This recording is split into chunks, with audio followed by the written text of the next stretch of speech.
What's up, everybody? We are here to review the movies that we watched last month.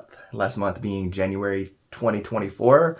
Fresh out of the shower, a little bit of a cold, but at least with the matching shirt to the background. So we're ready to roll.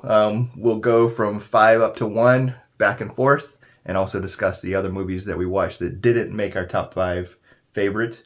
You ready? Yeah. All right. My number 5. Don't be looking at me trying to sneak and know what's coming. Favorite movie that we watched last month was Killers of the Flower Moon. Are you surprised it's that low? Or surprised it's that high. You surprised it made the list? So you didn't like it as much as I did. I thought it was awesome. Not the best Scorsese, but I really liked the score, the use of the drums. Kind of had this foreboding sense throughout the entire movie, like something was about to happen, and it kept happening. And it was unique in that it was like a mystery in which there was no mystery in who did it. So I think it's really awesome. 5th favorite movie that we watched last month. My 5th favorite was The Godfather.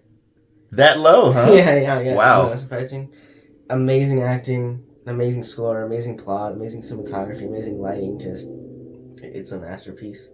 But it's still just my number 5. A masterpiece that's only number 5. All right. We'll see what's coming. My 4th favorite movie, Poor Things. Emma Stone was awesome. Yorgos Lanthimos just has a unique vision where he's like a Wes Anderson or a Coen Brothers, where you know you're watching one of his movies, very artistic. But really what put it over for me was Mark Ruffalo's character, his acting. He's so awesome in this movie. It's worth watching just for him. I think he did an amazing job. Obviously Emma Stone did as well. That was expected with her in the lead. I did not expect Mark Ruffalo, and it cracked me up, and he was great. Yeah. My 4th favorite was Shawshank Redemption. Wow. Which I preferred over Godfather. 4 and 5, Shawshank and Godfather. Yeah. Wow. I think it conveys emotion really well. Great acting. It's well made. Good plot too, even though it's simple. I think it's a masterpiece too, and I think I prefer it over Godfather. My 3rd favorite movie, funny enough, Shawshank Redemption. Huh. Yeah, so I think it's overrated because it's rated number 1 on IMDb, and you know, it's heralded as one of the greatest movies of all time, and it is. I just don't think it's the greatest movie of all time, but it does hold up. It is so well made, like you said. It tells a simple story very effectively with a range of emotions. Beautiful story. And so one of the all-time great movies, but only 3rd on my list of favorite movies. My 3rd favorite is The Great Train Robbery. Oh. The original one. From like 1904 or something like wow. And because it uses a lot of editing technique or cinematography techniques that now it didn't exist at the time. Like cross-cutting, basically. And they have a whole story in 12 minutes. It pioneered cinematography techniques. Wow. So you were really impressed by it. That's so cool. The Great Train Robbery. It's my 3rd favorite. What'd you think about that final shot? Yeah. I mean, I knew about it, but it's, Where's the... Oh, there we go. Why can I not line up?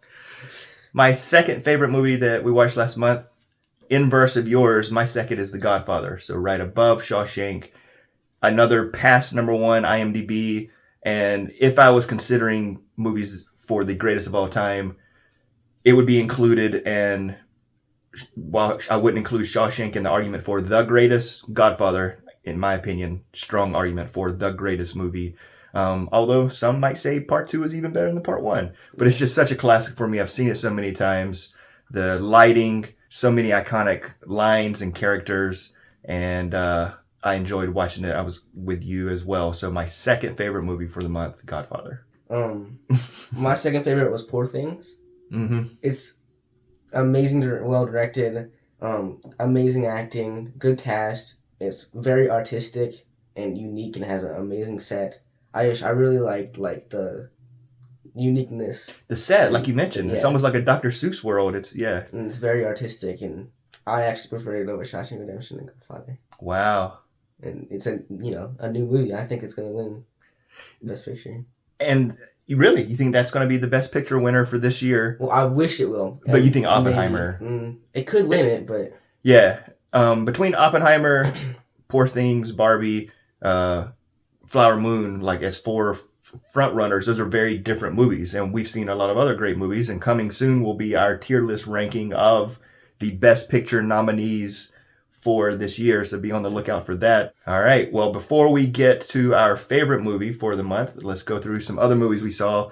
There's a whole lot more that you saw than me, so I'm going to go through mine, and then if you want to say something about them as well, go ahead, and then we'll get to yours. But we also watched Maestro, which almost made the top 5 for me because I think it's going to be like a cult classic. I think it's very campy in ways, and there's some things that are almost laughable, but I think good and unique and fun in a certain way to where I think it's going to be a cult classic. What are your thoughts on it? I thought it had a bad story, but it had amazing acting and a good score.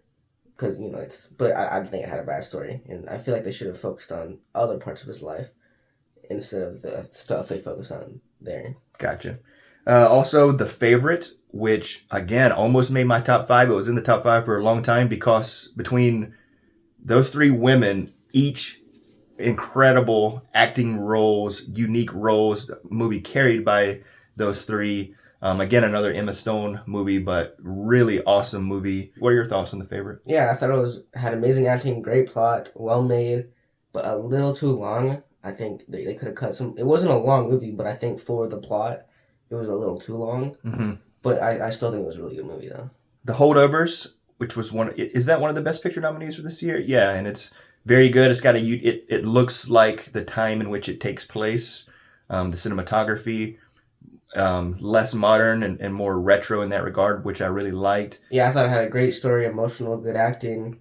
It was one of my favorites too of the Best Picture nominees. Yeah, Dark Shadows, which surprised me because I didn't see it when it came out, and it looked corny, like how the Monsters movie. I'm like, it's just there's no way they can capture the tone. And then seeing Johnny Depp's face, like in the previews, I'm like, this is gonna be bad, but it actually had a purpose for his face to be that way because it told us a certain thing later.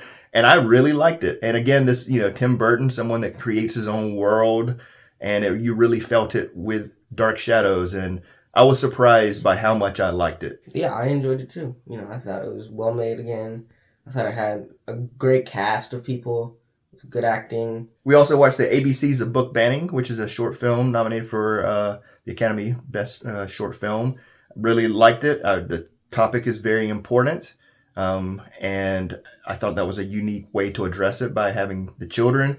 I just think it could have been longer. I would have sat through more hearing stories, and I think a bigger variety in the type of books and how it affects the kids.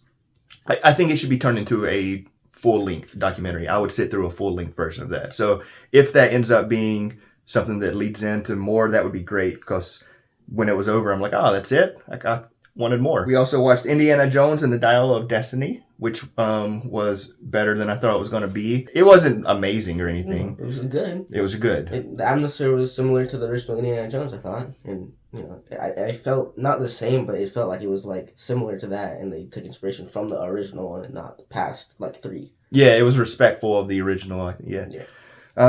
We also watched Child's Play. The original Child's Play is still fun, and it's a unique slasher. He's definitely part of the canon of like great horror movie icons. What do you think? I thought it was a little corny. Yeah, but it was, even though it was a little dull, it still had like good thrill. Mm-hmm. And even like the little kid I thought had some good acting parts. Right. And I liked the plot of a little doll. Yeah. It scared me when I was a little kid. Yeah. And, And the last movie that I watched was Annabelle. I mean, the silence pretty much speaks volumes here. It wasn't great. I did not like the ending. Remember the ending? Where that one lady jumped off instead of the mom jumping off?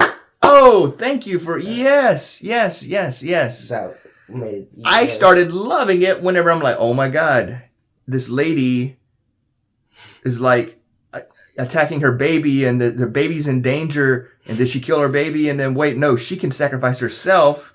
And then they took away the whole powerful moment of her.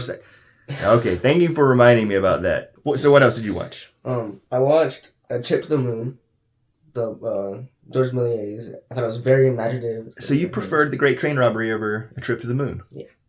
Interesting. Both movies are part of the 1001 movies to see before you die. I watched Free Solo, a documentary I thought it had some really gripping moments, and whenever he was like, the plot's about a guy scaling a mountain. What he does is called free solo, and him doing that, it's crazy. Like it's a sense of awe. The Big Lebowski. I thought it was very funny, great plot, great acting. Hoop Dreams, which I watched on Film Studies. It's a documentary. It's very long compared for a documentary. I think it's like almost 3 hours long. But it's very interesting. The Last Repair Shop, which is a short documentary. It's far too short, I think. Like how you were saying with ABC's book banning. Harry and the Hendersons. Very funny, great acting, fun. Which I thought it was going to be corny, and it was, but I enjoyed the corniness for that movie. Mm-hmm. Like, I enjoyed it being corny. Yeah. The Mario movie. I thought it had great voice acting by Jack Black, which is Bowser, and the person that played Luigi, I don't remember his name. But I think some choices, I'm not going to say who, for voice acting, I did not like at all, personally. Chris Pratt? Maybe. Eternal Memory, which is a documentary, very emotional. Well, what was the topic of the documentary? Some dude with schizophrenia, and like his wife, like they just were like fleeting moments. And Joker, I thought it was well made. Superb acting from Joaquin Phoenix, but I do think it's overrated, and I think I didn't like it as much because I was expecting more from other people. I thought you would like it better, yeah. I thought it was really overrated. Gran Turismo, which is not what I expected. I expected it to just be like a racing movie, but it's a gamer that does race, but it's about a gamer that actually ends up like going to like an actual like real life race car. It's entertaining. Killers of the Flower Moon, which you said, good acting, but it's way too long, and it's not like it's like a gripping masterpiece or like it's a very entertaining thing. It just, the plot repeats itself for like 2 hours, and I just get bored with it. The Birth of a Nation. It's a very racist movie, but it had good battle scenes because it's an old movie. It had I enjoyed the fighting scenes between the two the Civil War sides. They were epic for the time. Yeah, know? And it had a great set, but it's just very, very racist. And Firestarter, it's the new Firestarter, right? Yeah, like the remake. It's horribly made, huh? And it's just a hollowed out movie, and I feel like they didn't put any amount of time in making the movie. No care in the world for making the movie. It's one of the worst movies of all time, I think. They just put no amount of effort in making the movie. So what's worse, Firestarter, a horribly made, well-intentioned movie, or The Birth of a Nation, a great... Firestarter is way worse. Oh, it's worse? Yeah, Firestarter is way worse. Yeah. Okay. It's terrible. Well, I don't even have to look at my phone to know what my favorite movie was, because it's one of my all-time favorite movies. It's the movie that I have seen more than any other movie, because it was about a 5-year period where I literally watched it. I had it on every day. I can quote the entire movie, The Big Lebowski. I love the movie so much. I don't need to even say anything because there's nothing unique about me. There's so many people that love it in the same way for the same reason. The characters, the music, the plot, it's a modern film noir that's hilarious. It's one of the all-time greats and one of my Mount Rushmore favorite movies. My number one, which is you probably think is surprising, is 500 Days of Summer. I did not expect that at all. I was like trying to figure out what your movie was. Even though you know what the plot is gonna be, you don't know what the plot's gonna be because I don't know if you remember, but like they switch between times basically like over and over again, and I love that. And like it's a funny movie. It's amazing acting. I thought good cast. I really love that movie. That's cool that you do. It just resonated with you. Yeah. 500 Days of Summer. Yeah. Well, let us know what you think of our top fives and all the other movies that we watched and what movies that you watch that are awesome. We'd love to hear what you think about these movies. Yep. And like I said, soon we'll be coming with our tier list ranking for the Best Picture nominees for this year. Yep. All right. Bye.